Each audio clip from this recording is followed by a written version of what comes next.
You're on a journey through the Bible to experience the epic story of God and to learn your part to play in the unfolding drama. Prepare for your role as you learn your history, your enemy, and your king. Welcome to the Bible Brief. Join us today as we see Israel in the wilderness. God provides for them, but they complain as they begin to miss their old lives of slavery in Egypt. You're listening to the Bible Brief.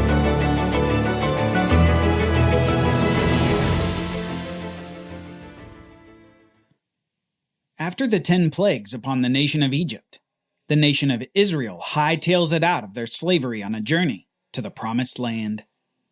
The land promised to Abraham about 450 years prior was their destination, the land of Canaan. But hightailing it out of there with over 1 million people took some time, and they took a rather circuitous route. But this route wasn't on accident. In fact, God himself led them on their route out of Egypt. God led the people around by the way of the wilderness toward the Red Sea, and the Israelites left the land of Egypt arrayed for battle. And the Lord went before them in a pillar of cloud to guide their way by day, and in a pillar of fire to guide them by night, so that they could travel by day or by night. Neither the pillar of cloud by day nor the pillar of fire by night left its place before the people. Now imagine that for a moment. Over 1 million people guided by a pillar of cloud and a pillar of fire through the wilderness. They had their families, babies, and possessions in tow, and they had no idea where they were going. In some ways they were like Abraham. They had to follow God to go to a land that God would show them. Obedience to follow God was the calling upon the people. God leads the people for a few days, and they soon come to the precipice of the Red Sea. And we come to find out that Pharaoh has recently changed his mind about letting the Israelites go. He had been distraught and defeated at the death of the firstborn in Egypt, but now vengeance was on his mind. He decides to take his chariots and his charioteers to pursue the Israelites into the wilderness. And it's here at the Red Sea that Israel appears to be cut off on every side. The Egyptians have pursued them to the edge of the sea where God had led them, and there's no way that they can build enough boats to cross the body of water before they're all killed. It appears to be a no-win situation. But Moses, God's leader to the people, encourages them with these words: "Do not be afraid. Stand firm and you will see the Lord's salvation, which he will accomplish for you today. For the Egyptians you see today, you will never see again. The Lord will fight for you. You need only to be silent." Soon we see one of the most magnificent events of the Hebrew Bible. Miracle stacked on miracle as God moves nature to save his people. First, we see the cloud that had been leading them through the wilderness, and this cloud moves behind the Israelites to block the advance of the Egyptian chariots.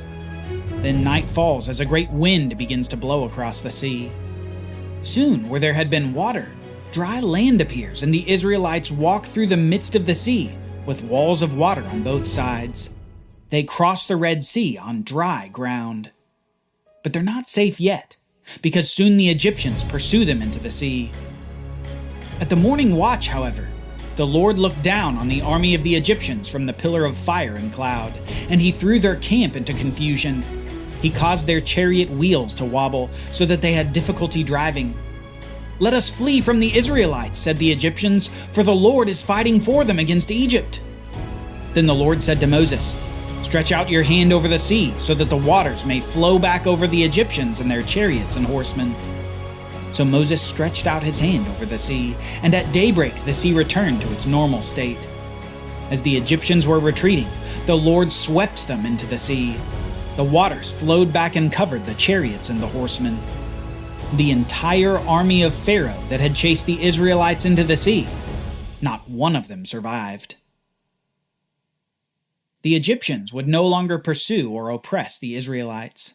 The Lord had defeated them, and the Lord saved his people without any fighting on their part.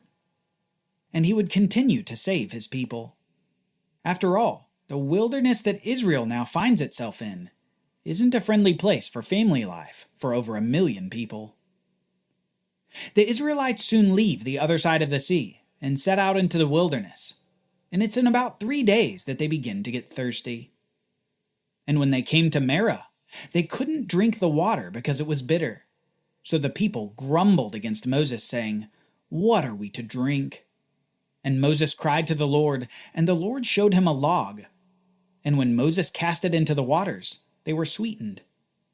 There the Lord made for them a statute and an ordinance, and there he tested them, saying, "If you will listen carefully to the voice of the Lord your God, and do what is right in his eyes, and pay attention to his commands, and keep all his statutes, then I will not bring on you any of the diseases I inflicted upon the Egyptians. For I am the Lord who heals you." God had miraculously defeated the Egyptians, and it's after this other miraculous event with the drinking water that God gives instructions to the Israelites. This is some of the first of many instructions that are given to them as they are in the wilderness with God leading them. And here we should simply notice this. God instructed Moses to put the log in the water. Moses did so, and the water became sweet. Obedience to God's command resulted in benefit. The bitter water became sweet when God's instruction was obeyed. But God also gave a warning to the people.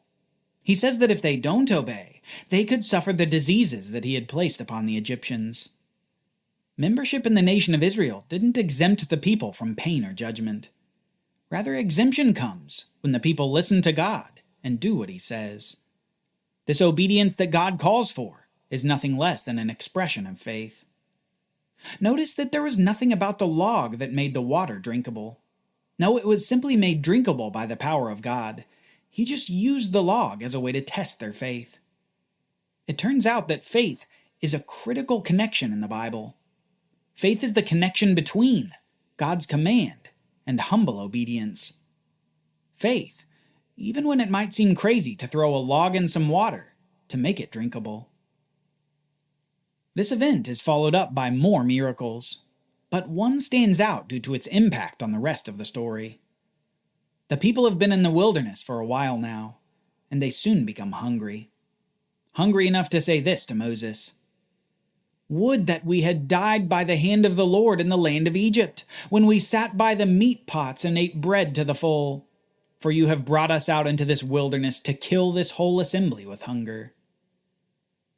Hunger must have gone to their minds and mixed them up. Did they forget what God had done for them? God had literally poured out miracle after miracle to save them, and now they're complaining. Sadly, this is only the beginning of their grumbling to God. Yet despite their grumbling, God continues to show mercy to the people. The Lord said to Moses, "Behold, I will rain down bread from heaven for you. Each day the people are to go out and gather enough for that day, and in this way I will test whether or not they will follow my instructions. Then on the 6th day, when they prepare what they bring in, it will be twice as much as they gather on the other days." God says that he'll provide for the people daily, and adds this special little command that they should gather twice as much on the 6th day of the week. This is because he adds another command that they should rest on the 7th day of the week rather than gather anything. Remember, way back in creation, God had done the same thing. After creating everything in 6 days, he used the 7th day to rest. God's example was made for the people so that they would rest from their work too. And in this case, God is commanding it of the Israelites. This 7th day of rest is called the Sabbath. After these commands from the Lord, the people wake up the next morning to discover something amazing. When the layer of dew had evaporated, there were thin flakes on the desert floor, as fine as frost on the ground. When the Israelites saw it, they asked one another, "What is it?" For they didn't know what it was. So Moses told them, "It is the bread that the Lord has given you to eat." Now the house of Israel called the bread manna. It was white like coriander seed and tasted like wafers made with honey. The people had complained about their hunger, hoping for the delicacies of Egypt. But God didn't provide what they expected. Instead, he provided something so different that they didn't even know what it was. Which is a great lesson, isn't it? God's provision often looks very different from what we expect or want, but it always proves to be better than our expectations. Instead of just plain bread, it was like wafers made with honey. And it was so different from anything they knew that they simply called it manna, meaning, what is it? Despite the grumbling and complaining of the Israelites, God provided them daily bread. Daily bread from heaven to keep them fed while on their wilderness journey. A journey drawing ever closer to a mountain previously visited by Moses, where he saw that amazing burning bush. Soon they come to Mount Sinai, where God makes an appearance that they'll never forget. Join us next time as we see the fire and smoke, we hear the thunder and the trumpets, and we sense the awe when God comes down upon Mount Sinai to make a covenant with Israel. A covenant with blessings and curses. For Bible readings, reflection questions, and quizzes, don't miss the Bible Brief app. Available on iOS and Android so you can go deeper into the story.